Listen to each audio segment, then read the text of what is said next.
Wow, good morning once again. It's Tuesday. Tuesday is special because on Tuesdays we get to travel out.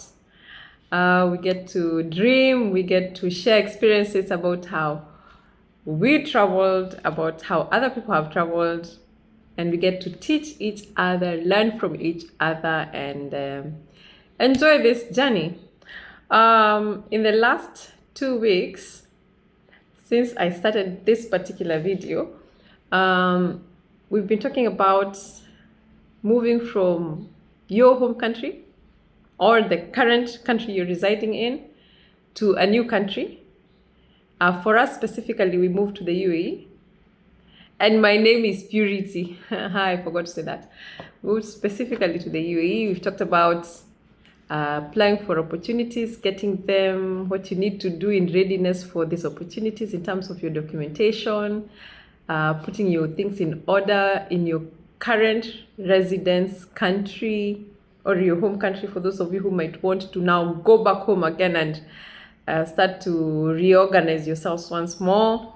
We've talked about what you need to do with those assets and those liabilities. If you have a home, what's next? And we've talked about, checking what you're packing in those bags so that you are in line with the country you're moving into, because every country has their own travel restrictions and those other things they allow you to move into the country with. We talked about how you move your things. Do you keep them? Do you sell? Do you relocate with them? That's highly dependent on also the kind of packages that your employers have given you. Now let's talk about where you're going. You see, before you go into these countries, or if you're already in and you already have an accommodation arrangement where the employers allowed you to stay in a hotel maybe for a month or a certain period of time as you get a proper accommodation, you want to think about where you want to go live. See, if you're maybe mainly from Africa, I find that we live in large spaces. Not everyone, but mainly Africa has a lot of land. So we find ourselves with a lot of space. You might not have a lot of space in your house, but you might have a lot of space around your house. So we enjoy a lot of that. So those are some of the things you might want to think about as you move into the new community, as you look for a community. So how was this for us? Because we had been given an arrangement by the employer to move into a hotel for a month as we look for accommodation, we opted to let my husband go, be in that hotel for the month as we stayed back at home in Kenya, and then also let him have the opportunity to go around looking for accommodation in a community that was also child friendly, because we had a child. We had a 1-year-old then. So he would finish work, and in the evenings after work he would go house hunting, community hunting. So how did we do this? Firstly, in these countries you will find agents. Not just agents, but you'll also find that there are websites where you can check accommodation arrangements that you can filter out in terms of your budget. You can also find groups, maybe communities that have already formed groups, especially for experts who are moving into the communities, so that if you're looking for something, they are already there and they live there and they almost know what's around them and they can share with you. So there are various ways in which you can start getting the information. So what are the things that maybe you might want to look at? You might want to consider school, if you have children. And if your children are already school going, you're probably gonna start with school first, so that you find a school that you love, and then you see if you can locate everything as close as possible to the school, if for you that's a priority, or start looking for accommodation around your workplace. If maybe, for example, you don't mind the distance to school for the children, or maybe you don't have children, and for you, what is important for you is to get as quick as possible to the office. So there are those options. So when you start looking, you probably will find a nice community. Now, for example, for us, what I would do was use Google Maps. Like Google Maps and me, we really work together. Why am I saying that? Because I was not in the country, so I didn't really know how things were, how the communities were. But I used, because our son was 1 year old, I wasn't so keen on school, but I was keen on the community and the location to my husband's work, and also the commute. How easy and accessible was the community, was the workplace from where we would go live. So there are many decisions that go in there. So you think about, for example, in the UAE, in Dubai specifically, there's a train network and there's a bus network, there's taxis network. And then there is private cars network. So let's go to the public transport first. So you have your taxis, you have your buses that connect communities to the train, and then you have the train system. So we really wanted a place that was close to the train station, but also community friendly, and somewhere where it would also be easy for my husband to go to work, because it just happened that his workplace was along the train station. He could walk to the office from the train. So, a community then that allows you to stay along the railway network was an ideal idea for us. And so I would look at communities, Google Maps, you check, you read reviews. But for sure, even when you take your time to just look at the communities and the pictures and the reviews and Google Maps and the distance, it still is different from being on the ground and looking, but it gives you a head start. Sometimes we say that maybe the first year can be your year of learning the place, and then you decide now where you want to go, because now you understand how things work. So my husband got an agent who would take him around after work, and he would show him places. And the first places, of course, he would show him were those touristy places next to the ocean, with tall villas, tall apartments where you had a view. And you're thinking, with a 1-year-old boy, I think I want to be as close to the ground as possible. So finally, he was taken to this. Actually, he was not taken. As they were going back to his hotel, he was taken. He passed by a specific community. And for us being from Kenya, he saw trees, like lots of trees, and it was looking very green. And he asked, "Can I find something there?" And the agent said, "Oh, okay, you would be interested in this?" They went around, and that's how we found our first community. It was called The Greens. Very beautiful, child-friendly, lots of walking spaces, lots of play areas, grass area, green. And then it was a community that had everyone from every nation. So it was such a beautiful space. So for us, well, some things also, this happened to be coincidental, because we just found the community had everything. It had all the amenities we were looking for. It was close to the train. The bus network was just passing from apartment to apartment. It was such an easy and a very convenient community. There was a school in there. There was a daycare. So we were even thinking, oh, our son can actually walk to school if he gets to the age of school and we're still in the community. So that was how we made a decision about the community. Mainly, we were looking for a child-friendly space, and it was beautiful. It was a beautiful space, and we got someone to help us, an agent to help us go around and check out the place. My husband was the one who was going around to check the places. I was on this other side using Google Maps, and there were other websites that we used for UAE specifically. There's a website called Bayut. Bayut is Arabic for home.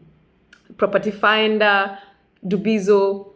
And so these like 3 main websites which we used to check around and see what was available in the budget we had. So of course, when you get to the ground, you can pick a house and negotiate. And then it comes to how we pay rent. In the UAE, you can have those arrangements where you pay rent on a monthly basis, but I think they're not as common. What is most common is when you now you pay your rent annually. So what you might want to negotiate with your landlord is the number of checks. Sometimes when you negotiate for more number of checks, the price gets higher as compared to paying one check. That means you pay for your whole rent upfront, 1 year upfront plus your deposit, and then you'll need to also pay the agent who's helped you sign this deal, so you can negotiate. And you also want to trust God to help you get a good agent and a good landlord, because if you're living there now and you've locked yourself for 1 year, you want to be with a landlord who takes care of the house and listens to you when you have a need and they can address it. And you also want an agent who is able to take you to the places that suit you or meet your needs. Now let's talk about what other options are there. So we've had friends who've also moved in, and sometimes you look and you're like, so for us space was not a biggie. We were open to downsizing. So the space we had back in Kenya was big and amazing. And of course, getting that space in the UAE would mean a lot of money. So we opened our hearts to, just getting a small space, just enough for the family. And then take it from there. Because again, the rents in the community were high. So what are the other things that I have seen friends do and we've also done? So there is the second option. Remember I mentioned the transport network, the public transport network, where you have the trains and you have the buses and the taxis. Now there is the second option where you might decide, I actually want a big space, but I don't want to pay an arm and a leg for it. I am willing to drive around and to go the extra mile to, drive the children to school. I'm willing to drive to work. I'm willing to be as far as possible from the public network, from the public road network, road system. I'm willing to be near the public system of transport. I'm willing to be far from it, so long as I get a community that is lovely, but I also get a big space. So there is usually a trade-off. There is something you have to trade off. But you can also get everything you want so long as you have the finances to meet all that. So what does that mean for you? If you decide then you want a community that is far from the taxis are everywhere, but if you want a community that is far from maybe the train network, the buses will be everywhere, but you will need then to organize how you'll get maybe to the bus or to the train. That means you need to have more transport arrangements, because the trains are very cheap, very affordable. Actually, let me advise you, if you ever decide to come and tour the UAE, specifically Dubai, maximize on the train. It takes you from one end of Dubai to the other, and you get to see very beautiful views at night and in the day. So sometimes when you have that opportunity to do a day trip, don't take a van, don't take a taxi. Get on the train and let it take you from one end to the other. And you can go in and out as you wish to just explore an area that has attracted you. Buses are also there, but the train is the most direct, and you can easily find your way to the train if you just tell the taxi to drop you at the next available train station. But what you need to do is that once you come into the country, get a train card. Just get a train card, and the service providers, the guys who sell the train cards at the train, and they give you good service, and they can also show you how to use it. So it can feel a bit complicated, but if you're shown and use it once, twice, you're comfortable with it.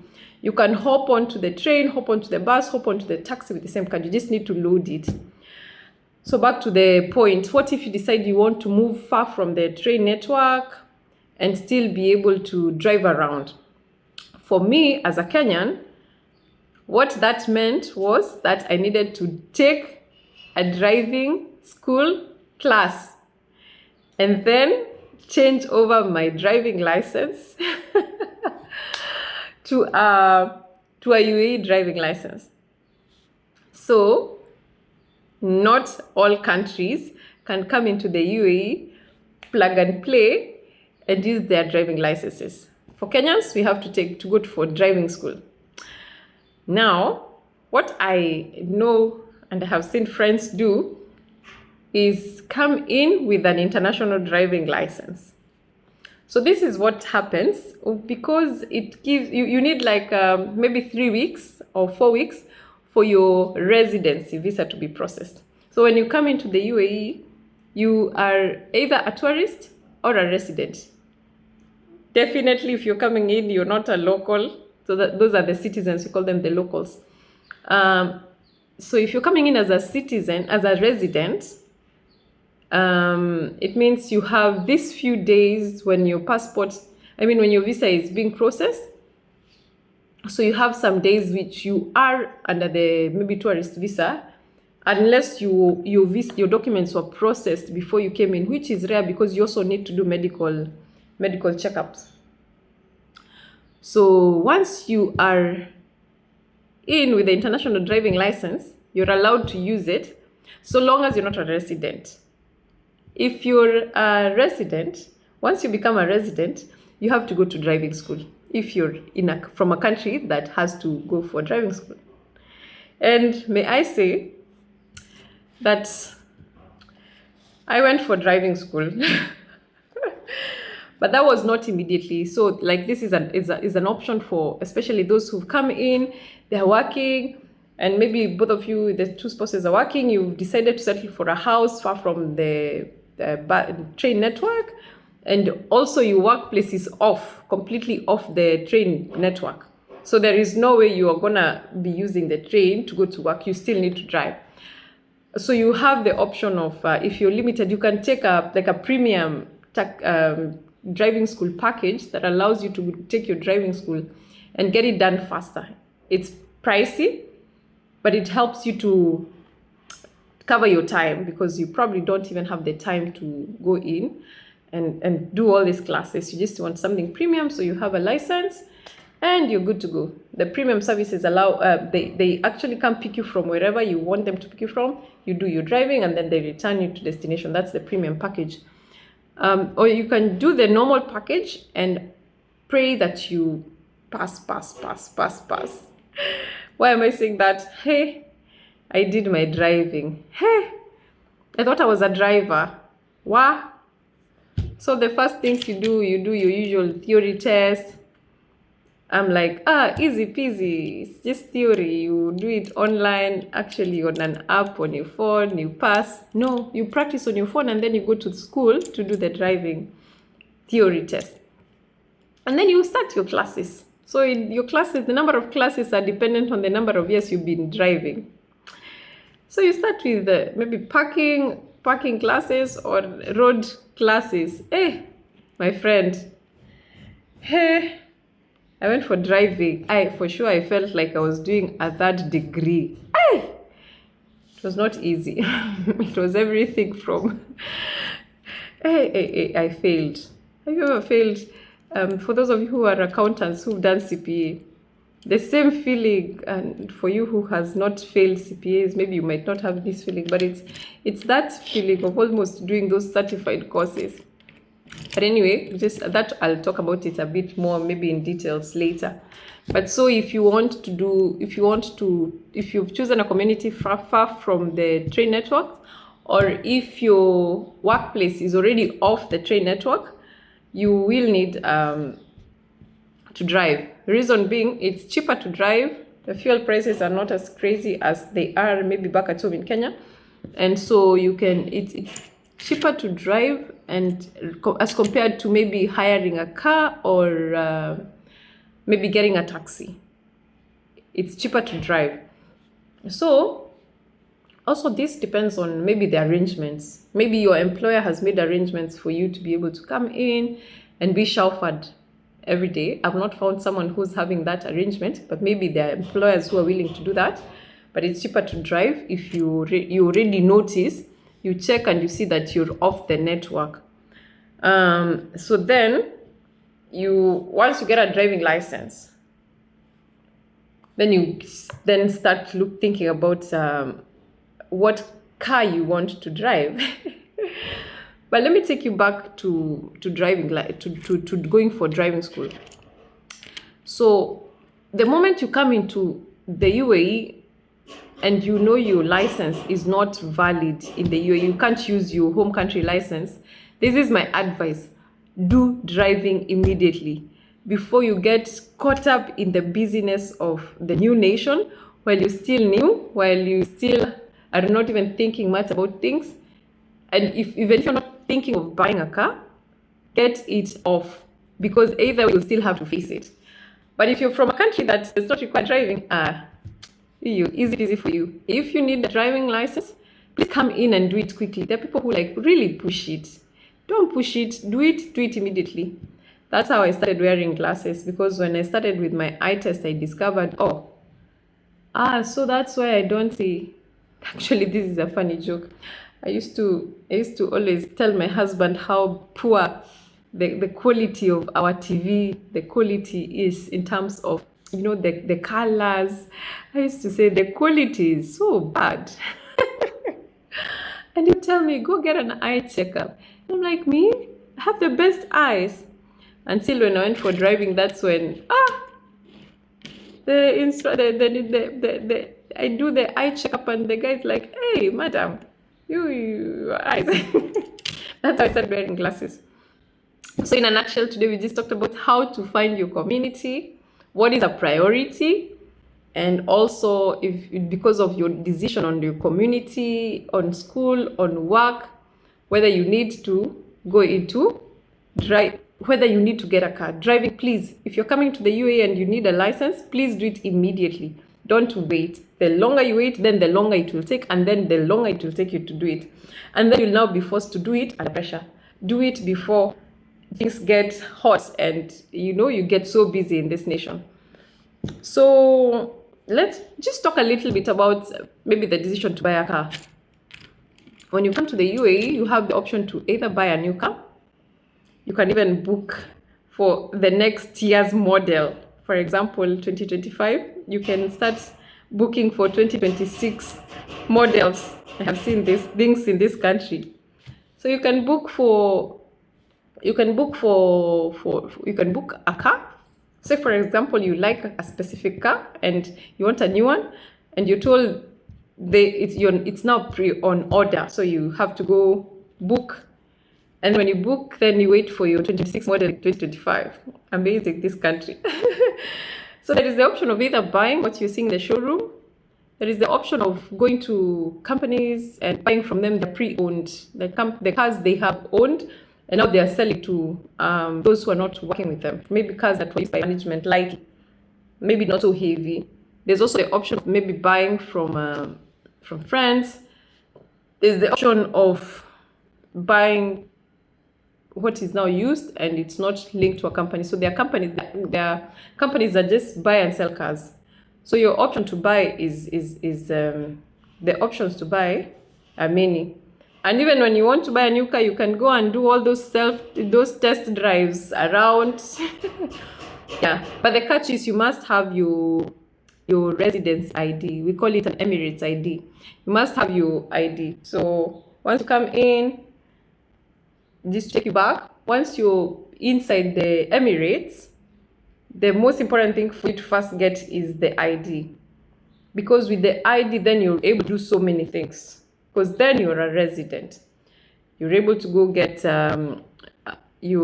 and get accommodation. Because for you to go and sign those leases, you need your Emirates ID. Like your Emirates ID is linked to so many things. You need it for your driving. You need it for so many things. And in terms of the Emirates ID, when you come into the country, you start discovering they also have things they call the golden visa, which means 10 years. You have 10 years in the country without the need to renew. You can move in and out for the 10 years. So you can start looking into all those things that will make your move into UAE or the country that you want to move into as pleasant, as convenient as possible, so that you settle well, and enjoy your new home. So yes, I wanted to talk about the community and how you find the perfect place for your home. and how you need to be open to what it means for you if you want to get a bigger space, a smaller space, the location, the community, the people, the amenities, what that means for you. And yeah, if you're already on the way and you're packing ready to go to the UAE or to move to another country, all the best. All the best. Go and make it home. Don't go and carry your home in the heart so much that you're not able to settle into the new home. Love your home and love the new home. And if you have 10 homes, just love the place that God puts you and makes it your home. Lovely time, lovely day. God bless you so much.